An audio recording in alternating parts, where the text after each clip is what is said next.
Gravitas tells you stories which others won't. And tonight we will tell you about this new strategic map that is being drawn. They say your enemy's enemy is your friend. Is that the foundation of the new defense bridge between India and America? This is what separates us from others who claim to be telling you global stories that matter. In the last 3 days, WION has been traveling across Syria. You are in Latakia city right now. Tell us, what is the situation on ground? At Gravitas, we don't just tell you stories from selected countries from around the world. 2 years since the Myanmar military coup, the people of Myanmar continue to live in a nightmare. Because it does not suit their propaganda, or because they are too scared to speak truth to power.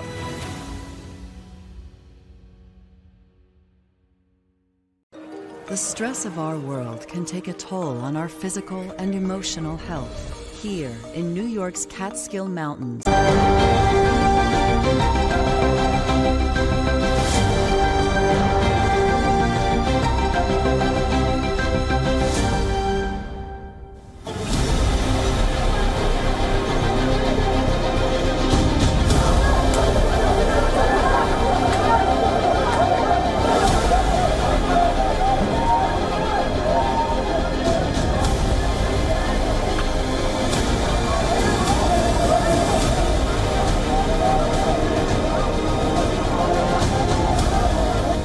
Those were the shocking visuals of high-voltage drama that transpired after the arrest of former Pakistan Prime Minister Imran Khan. What happened after was absolute pandemonium, with anarchy well on its way in Pakistan. We'll tell you more about that later. Hello there, you are watching Inside South Asia with me, Dasuni Athauda. Here's a look at what's coming up.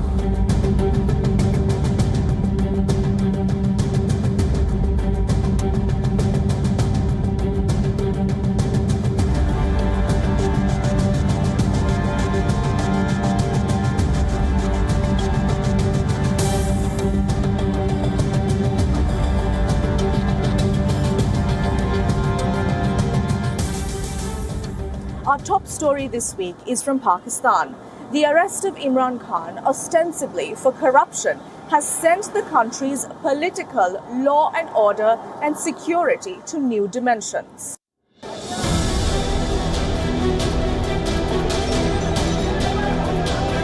Drama outside the Islamabad High Court. Imran Khan, Pakistan's former Prime Minister, unceremoniously huddled away by paramilitary Pakistan Rangers.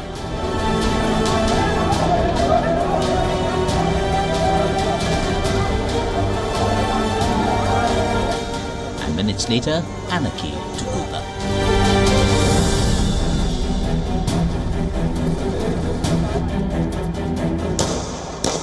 Through Tuesday night and into Wednesday, most of Pakistan burned. Gruesome arson to scenes of police brutality, to free-for-all loot. They've got these bullet shells as well. That's what they're showing. They show these bullet shells. They say that these are rubber bullet shells that have been used, and canisters, gas canisters that have been used. They're using these cloths. You can probably see here intermittent gunfiring in the backdrop as well. Prohibitory orders imposed, internet shut down, the army called out in several provinces as the situation got out of hand. Even extending to the bizarre, like this one, peacocks being stolen from the house of the Corps commander.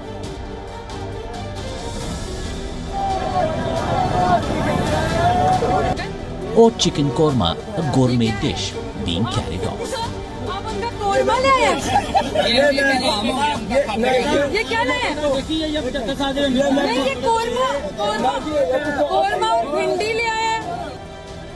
Net-net, a wave of frenzied turmoil across an already battered and bruised nation.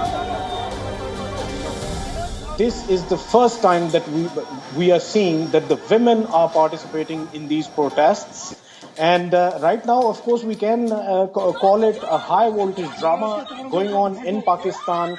Of course, the only reason behind it is that the PDM-led government, they have time and again said that they don't want to go towards the election because they know that if they go towards the elections, as previously PTI government has time and again proved that they have the ground support, they have the political support throughout Pakistan, and they have been winning all of the by-elections. And that is why the current PDM government, it is scared of elections and they don't want elections, and they have created this drama just to avoid the elections. An unmissable theme to the protests: target the army. The Pakistan Army headquarters in Rawalpindi and the Corps Commander's residence in Lahore were focal points for rampagers of the Pakistan Tehreek-e-Insaf. There's also the timing. Khan was arrested a day after the army lashed out on allegations he'd made of conspiracy. And there's everything to say the present rampage may be the last straw. A release by the Inter-Services Public Relations ISPR said the army showed extreme patience, tolerance and restraint without caring about its own reputation. Any further attack on the army, including law enforcement agencies, military and state installations and properties, will be severely retaliated against. It wasn't over yet, and as if rounding off this episode of the saga, Pakistan's Supreme Court, with Imran's own man at the top, decided it wanted the last word. Imran Khan's arrest was declared illegal and immediate release ordered. Justice Umar Atta, making this case as a case study, has said that this should be treated as a classical case, that nobody, and I repeat, nobody should be arrested from a premises of the court, of any court, and that in the premises of the court, nobody except the police, not even the rangers, not even the army, no force will be allowed. That is what the Supreme Court has made it clear. But the question stands: Imran's war with the Pakistan government and Pakistan army has entered a new dimension. The gloves are off now. Our next story is also from Pakistan. Recently, the country hosted top diplomats from neighboring China as well as Taliban-ruled Afghanistan. Taliban-ruled Afghanistan's Foreign Minister Amir Khan Muttaqi, who faces travel sanctions from the United Nations, was also present. Take a look. It's the fifth trilateral meeting between Pakistan, China and Afghanistan, the first with the Taliban on board.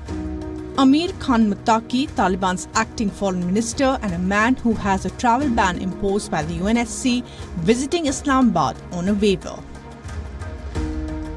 The Pakistan Foreign Minister Bilawal Bhutto Zardari, the Chinese Foreign Minister Xing Gang and Muttaqi discussed ways to improve regional connectivity, trade, counter-terrorism and ways to revive the impoverished Afghan economy. Pakistan and China agreed that the only way forward for Afghanistan was the lifting of quote-unquote unilateral sanctions against it by several Western nations. The visit came the same week in which the UN hosted a conference on Afghanistan in Doha, but without the Taliban, where the UN Secretary General Antonio Guterres condemned the Taliban's suppression of women's rights and was categorical that the Taliban would not be recognized as the legitimate government of Afghanistan. But it seems both China and Pakistan have set aside Taliban's track record on women's rights abuses, as the joint statement took note of the Taliban's assurances on women's rights. The reasons for Pakistan and China engaging actively with the Taliban are both strategic and economic. Pakistan shares a 2,600-kilometer border with Afghanistan. Its provinces of Khyber Pakhtunkhwa and the southern province of Balochistan have both seen an uptick in violence. Just last week, 6 Pakistani soldiers were killed in a gun battle with the Pakistani Taliban or the Tehreek-e-Taliban Pakistan fighters in the northwestern region. The TTP has close links to the Afghan Taliban. Similarly, the foremost Chinese concern in Afghanistan is minimizing the threat posed by the Eastern Turkestan Islamic Movement, or the ETIM. The ETIM is an Al-Qaeda-affiliated armed group that has conducted attacks on China in its pursuit of the creation of East Turkestan on Chinese territory. It's no surprise then that the joint statement stressed the need for not allowing any individual, group or party, including the Tehreek-e-Taliban Pakistan, the Eastern Turkestan Islamic Movement, to use their territories to harm and threaten regional security and interests or conduct terrorist actions and activities. Shingang said before the trilateral meeting that China and Pakistan were ready to support the Afghan reconstruction actively, but the Taliban needed to deliver on their commitments. Since the withdrawal of the United States forces from Kabul in August 2021, Afghanistan has suffered a severe economic and humanitarian crisis and has also plunged into international isolation. While Western nations have suspended their economic cooperation with Kabul, Beijing, Moscow, Islamabad have increased their engagement. China recently secured a 25-year contract to extract oil from the Afghan Amu Darya basin and is actively negotiating other investments with the Taliban. They also agreed to extend the China-Pakistan Economic Corridor, a part of the Belt and Road Initiative, into Afghanistan, as well as strengthening cooperation in agriculture, trade, energy, capacity building, as well as build on existing projects including the Kasa 1000, the TAPI, Trans-Afghan Railway Network. In his address to the Shanghai Cooperation Organization in Goa, Bhutto even urged the international community to meaningfully engage with the interim Afghan government. It's evident that engaging with the Taliban government in Afghanistan is a political and economic necessity both for China and Pakistan. All's not well with the Bangladesh economy. The country's inflation soars with growth rates and forex reserves in a tailspin.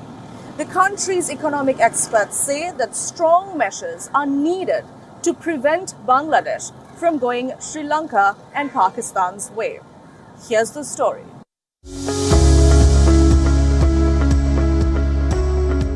It was touted as a success story like few others, from what US diplomats once called a basket case to what the World Bank called an inspiring growth story. Its garment factories helped pull millions out of poverty. Just months ago, Bangladesh was grabbing headlines as an economic miracle.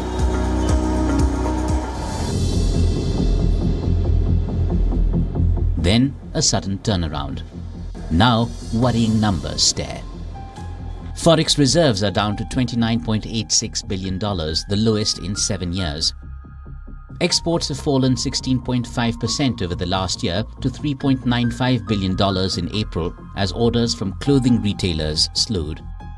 Inward remittances, a huge support for the country's balance of payments, are down 16% year-on-year. Dips in GDP growth and per capita income in 2 successive quarters suggest onset of recession. The IMF has released $476 million as the first loan installment. Our inflation is high compared to our trading partners of the other countries.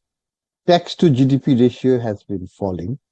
We have been warning the government that your fiscal space is coming down. You will not be able to meet the political demand for higher expenditure on social sector like health, education, or social safety net programs, or infrastructure development with this kind of very limited growth in taxes, while tax to GDP ratio keep falling. As with the revival a decade or so back, the nosedive also originates here. The ready-made garment industry, the second largest in the world, accounts for 80% of exports. And the primary culprit is declining international and domestic orders. COVID-19 had hit hard, dozens of factories were shut, 1 million people lost jobs. Factory activity showed signs of returning after the pandemic eased, but as global inflation peaked, orders plummeted by a whopping 30%. Is the growth story over? A ripple effect has followed. Public anger has erupted. With less money to import fuel came spike in prices. Diaspora remittances, another economy mainstay, slowed, and an energy crisis with rolling blackouts became a reality. Stop selling dollar in the market. Protect the dollar, preserve the dollar reserve level. Let the exchange rate be primarily determined by the market forces. You can do little bit of intervention to smooth out fluctuations, but don't tamper with the direction of the currency. Protect reserves, build confidence, tighten your monetary policy, let the interest rate go, let it be higher and market based, and give support through the interest rate to taka, so the taka becomes more attractive. Economists have talked of Bangladesh going the Sri Lanka-Pakistan way, stressing though that the situation is not irreversible. Big fiscal tightening measures take priority to control the slide. Proper use of IMF aid will be critical, besides a close eye on China deploying the same debt trap as it has done in the past in South Asia. Sri Lanka is all set to decriminalize homosexuality, while Nepal has been stunned by a Bhutanese refugee scam. Here's a look at some of the other stories that made headlines in the region this week. Relief for the LGBTQ+ community in Sri Lanka. The country's apex court has given the green light to a bill seeking to decriminalize homosexuality. Campaigners have hailed the move as a historic development. After hearing more than a dozen petitions on both sides of the argument, the Supreme Court ruled that the bill was not unconstitutional. This clears the way for a parliamentary debate and vote on the subject. Activists in Sri Lanka have been campaigning for years to change the law in the island nation, where being gay is still punishable by the law. Though cleared by the Supreme Court, activists will still have to lobby for support from the 225 parliamentarians to push the proposed legislation through the parliament.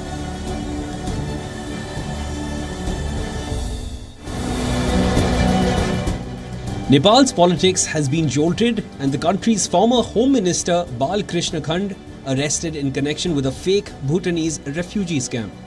The scam reportedly involves multiple former high-ranking officials from Nepal's Home Ministry. The allegation is that top officials worked hand-in-hand with scammers, making fake promises and forging documents. Around 100,000 Bhutanese refugees have been pushed into Western countries since the 1990s.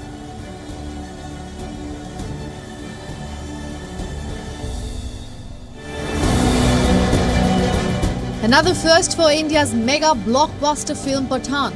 The Shah Rukh Khan starro is set to become the first Hindi film ever to release in Bangladesh since it was formed in 1971. Hindi language Bollywood films have not been released in Bangladesh in 5 decades in a bid to promote the local film industry. The ban was briefly lifted back in 2009 to allow Wanted, starring Salman Khan, to open in the territory. However, the film was pulled out 1 week after its release because of massive protests by movie organizations. In February this year, a consortium of 19 Bangladeshi film associations decided to allow Hindi language films to release in the country and suggested that 10 films release a year.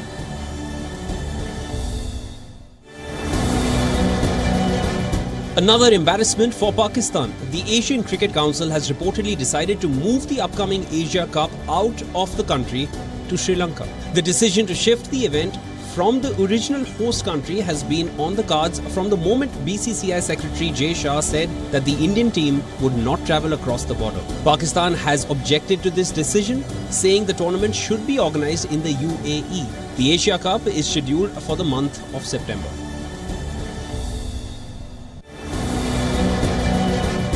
Another cheetah has died at India's Madhya Pradesh's Kuno National Park, hours after it was found injured by a monitoring team. Daksha is the third cheetah to die at the park in around 40 days. According to officials, Daksha was released in enclosure number 1, and 2 male cheetahs, Vayu and Agni, were released from another enclosure for mating. But it appears that the male cheetahs turned violent during the process. 20 cheetahs have been introduced at the national park under Project Cheetah, the first transcontinental relocation project in Asia.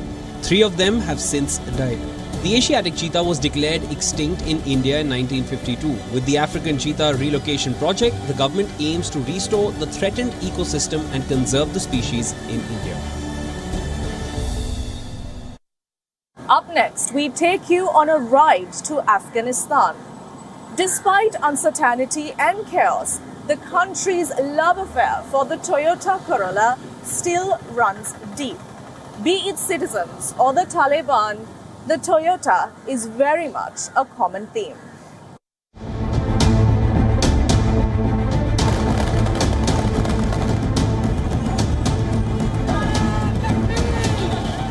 The 15th of August 2021. Taliban flocked the streets of Kabul as the group seized power again in Afghanistan. But there's another image attached to this date. Along with the Taliban, their favorite mode of transport also made its return.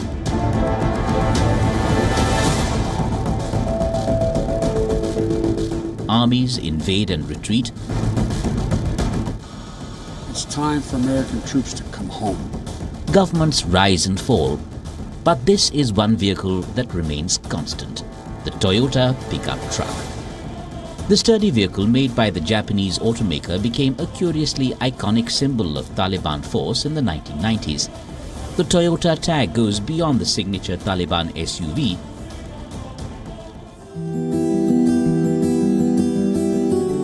Today, the Toyota Corolla has become a household name here. So, why did this car become an instant hit in the war-torn country? The Toyota Corolla is popular in Afghanistan because the spare parts are more readily available compared to other cars like the Benz, BMWs and some of the other brands of cars.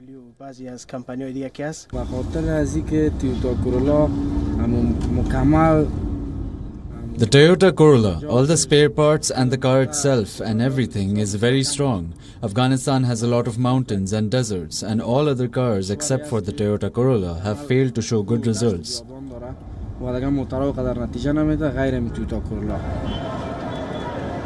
Sturdy, uncomplicated and affordable. In a nation where roads dissolve into punishing terrain, repairs rely on frayed supply chains, and a make-do mentality is universal, this is the ideal vehicle. They are good cars. Other cars are flimsy like paper. The Corollas are solid. The Japanese cars are especially good. The Corolla is quick, their metal is bold, and they work well. The Toyota Corolla is said to be the world's most popular car, with over 50 million units trundling off production lines since 1966. Corollas flooded Afghanistan after the withdrawal of Soviet forces in 1989 and the subsequent collapse of the USSR. They've had a background role in national history ever since. They're a replacement for Moscow's state-owned Lada brand. A decade later, when Washington launched airstrikes after the 9/11 attacks, Taliban founder Mullah Omar fled his Kandahar hideaway in a white Corolla. It was buried in 2001, but the getaway car was triumphantly excavated last year. Over 20 years of the Taliban insurgency, the Corolla became the vehicle of choice for car bombers too. Earlier this year, Taliban authorities boasted about a new Afghan-designed sports car, a supposed symbol of progress. But under its sleek aerodynamic exterior were the mechanical innards of a modest Corolla. Well,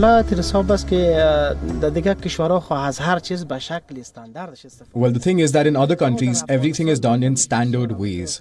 But in Afghanistan, people don't care much about standards. In other countries, a Toyota Corolla is used to carry 3 people at once. But in Afghanistan, because people have a lot of issues, it carries up to 6 people.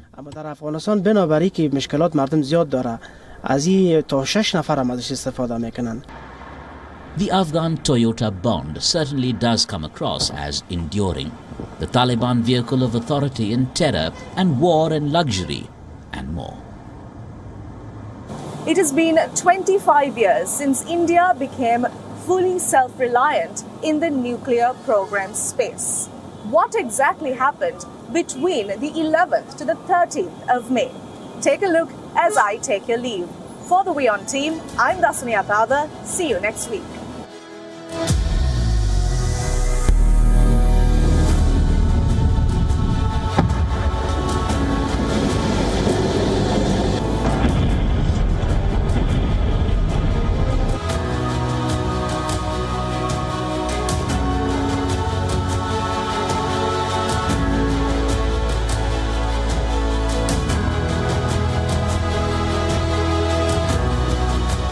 Today, at 15:45 hours,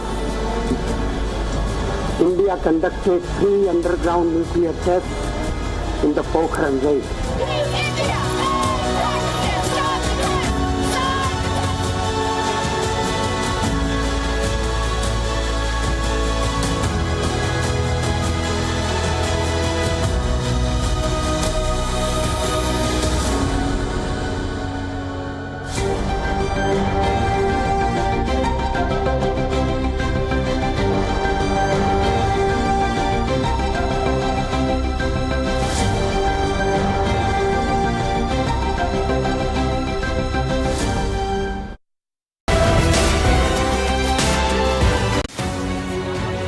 Gravitas tells you stories which others won't.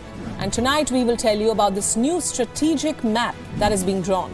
They say your enemy's enemy is your friend. Is that the foundation of the new defense bridge between India and America? This is what separates us from others who claim to be telling you global stories that